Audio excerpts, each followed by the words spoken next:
पुल सिरात जो है ये ऐसा पुल है, ऐसी ब्रिज है जिसे कियामत के दिन जो है ना वो दोज़ख पर बिछाया जाएगा और नीचे से आग के शोले उठ रहे होंगे। समझ रहे? सामने जन्नत होगी, पुल के सामने जन्नत होगी, नीचे दोज़ख भड़क रही होगी, आग के शोले। अब सोचो, एक ब्रिज, नीचे आग की खाई है और उस ब्रिज से गुजरना है।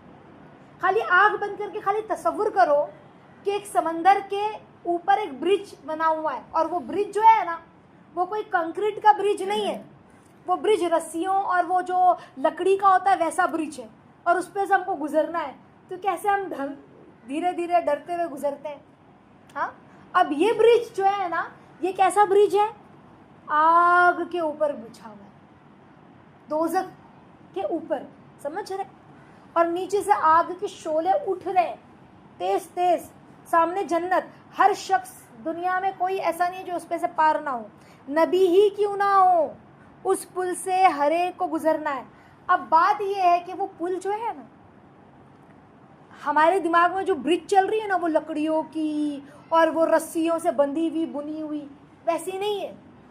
वो ब्रिज बाल से ज़्यादा बारीक और तलवार से ज़्यादा तेज है। समझ रहे? सर्कस दिखाने वाले को देखा है, एक रस्सी पे पतली से चलते हैं। हाँ, हम चल सकते हैं, हमें कोई कहे पतली रस्सी से चलो ब्रिज बनाकर, हाँ समझ रहे? लड़खड़ा जाएंगे फौरन, हाँ चक्कर आने लगेगा। रस्सी तो छोड़ो, अगर कोई ऐसी ईंट भी खाली लंबी लंबी रखी हुई है ना, इतनी, हमारे ईंट की चौड़ाई कितनी सी होती है ना, एक पैर कितनी हमारी, उस ईंट पे से भी अगर नीचे गटर है और उस ईंट पे से एक एक ईंट दूर दूर दूर दूर है, तो अगर एक पैर एक ईंट पे तो दूसरा पैर हम रखते रखते जाएंगे तो हमें फिर ऐसा लगेगा अब गिरेंगे जब गिरेंगे, है ना, चक्कर जैसा आने लगेगा। और ये ब्रिज सोचो, बाल से ज़्यादा बारीक, तलवार से ज़्यादा तेज और ऐसा गुप अंधेरा ना कि एक हाथ को दूसरा हाथ नजर ना। और कितना लंबा ब्रिज पता है? 1500 साल, 1500 साल का रास्ता है। 500 साल चढ़ान, 500 साल सीधा और 500 साल नीचे उतरेगा वो रास्ता। समझ रहे? नीचे दोज़ख दहकाई जा रही है, तेज तेज शोले ऊपर उठ रहे हैं और जो लोग नेक होंगे और नमाज के पाबंद होंगे वो बिजली की तरह उस पर से गुजरेंगे। नेक और नमाज के पाबंद, अल्लाह अकबर, कैसी बात। देखो नमाज की तो अल्हम्दुलिल्लाह मुझे तो ऐसा नहीं लगता यहाँ कोई जो बैठा होगा वो पाबंदी नहीं करता, हर कोई नमाज की पाबंदी हो करने वाला होगा, है ना। पाबंदी यानी दिल किया तो फजर पढ़ ली, दिल किया तो नहीं पढ़ी, ऐसा नहीं। दिल किया तो इशा पढ़ ली, दिल थक गए तो छोड़ के सो गए, पाबंद। समझ रहे?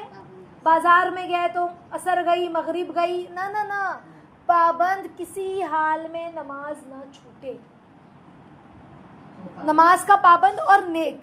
अब हम देखें हम कितने नेक हैं। नेक का मतलब क्या होता है? गिबतें ना करे, बुराइयां ना करे, नमाज की पाबंदी करे, अच्छे अखलाक से पेश आए, गरीबों की मदद करे, यानी जितनी भी अच्छी क्वालिटीज़ है सब होनी चाहिए। चेक करे है हमारे अंदर।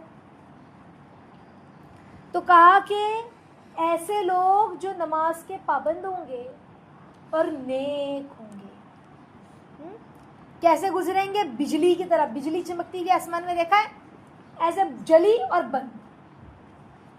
1 मिनट तक की कोई बिजली रुकी होती है आसमान पे, 1 मिनट छोड़ा आधी मिनट तक की भी कोई रुकी होती है बिजली, पाव मिनट तक की भी कोई बिजली रुकी होती है आसमान में, बस आई और गई, आई और गई, बस जैसी आई और गई ऐसे ही वो पार हो जाएगा 1500 साल का रास्ता।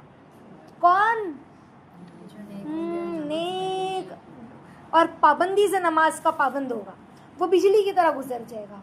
और जो बुरे अमाल लेकर आएगा ना, जिसके अमाल अच्छे नहीं होंगे, नमाज को छोड़ने वाला होगा, दिल किया तो पढ़ा, नहीं किया तो नहीं पढ़ा, छोड़ दिया, तो कहा कि वो लोग गिरते पड़ते जख्मों को खा खा कर, कट कट कर नीचे दोज़ख में गिर जाएंगे।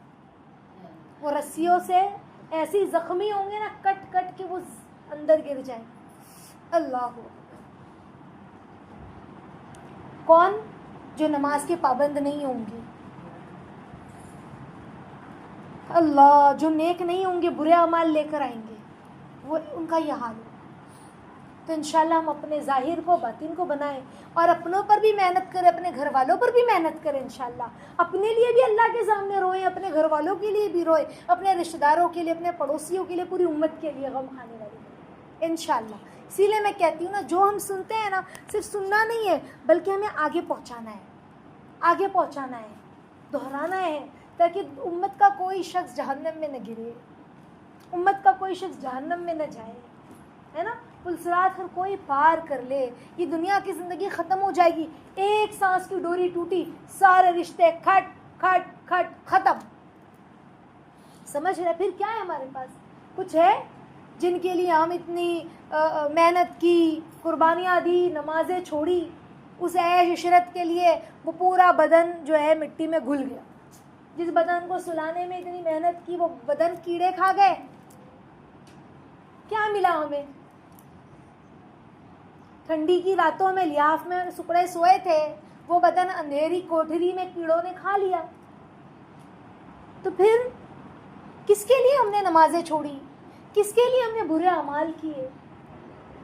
समझ रहे? बेपर्दगी की, गैर महरम से बातें की, कहा गैर महरमों से बात करना, उनसे चैटिंग करना सारे नेक अमाल को खा जाता है।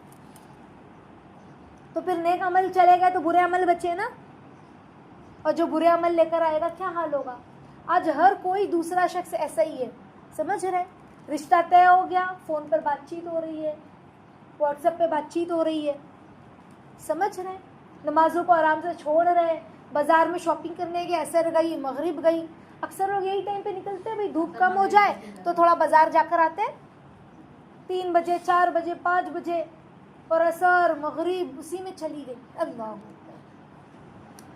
तो बहुत ज़रूरी है नमाज की पाबंदी और अपने अमाल की हिफाजत करना। उसके बाद बुरे अमाल से अपनी अमाल की हिफाजत करना, नेक अमाल पर लाना अपने आप को, दुआओं का एहतमाम, घर वालों के साथ अच्छा सलूक करना, रिश्तेदारों के साथ अच्छा सलूक करना, उनका ख्याल रखना, पड़ोसियों का ख्याल रखना, ये सब अच्छे सलूक में दाखिल है। समझ रहे हैं? अल्लाह ताला हम सबको नेक बनाए आफियत के साथ, कि पुलसिरात सिर्फ बोलने के लिए पुलसिरात नहीं है, बल्कि जब भी हम अल्लाह से पुलसिरात कहें ना, तो हमें वो 1500 साल का रास्ता नज़र आ जाए, वो दहकती हुई आग, वो बाल से बारीक रास्ता, तलवार से ज़्यादा तेज़ रास्ता। तलवार कैसी होती है?